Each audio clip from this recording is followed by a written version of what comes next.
तो रुको लोग भाई लोग, अभी जाए के जरूरत नहीं है। अभी तो ट्रेलर रहे, एकर पूरा फिल्म के सच्चाई बतावत तनी हम।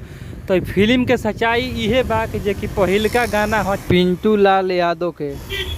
वीडियो में आगे बढ़े से बता देवल चाहत तनी कि जे भी भाई वीडियो हमार देखता वो सिंगर होके चाहे कोई भी होके, वीडियो एक्टर होके, तो वो भाई लोग खातिर हम एगो नया ऑफर लेके आइल बनी जे कि 100 रुपया में गाना प्रमोशन और प्रमोट हो सकता। जे कि कोई भी गाना होके गाना के प्रमोट कल जाई। जे कि नीचे हमार नंबर लौकता, नंबर पर कॉल करो लोग और गाना का प्रमोट कराओ लोग। और हमारे तीनों IG जौन लौकता एकरा के फॉलो जरूर करी लोग। तो चलो लोग हम आगे वीडियो में बढ़त हनी।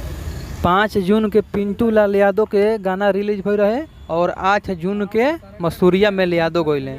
ओकरा बाद ओसे बर्दाश्त ना भइल टुनटुन यादव गइलन। टुनटुन यादव से ना बर्दाश्त भइल तो टुनटुन यादव के पहिलका सार धर्मवीर सिंह गा दिलन।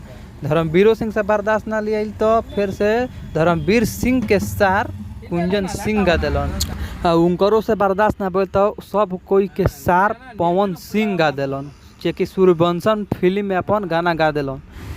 तो तू ही बताओ लोग कि ई गाना के चोरी कइले बा और के चोरी के गइले बा। तो हमारा तरफ से तो पहिलका नंबर बने मसूरिया में यादव, दूसरा नंबर पे टुनटुन यादव, तीसरा नंबर पे गुंजन सिंह, चौथा नंबर पे धर्मवीर सिंह और पाँचवा नंबर पे पवन सिंह।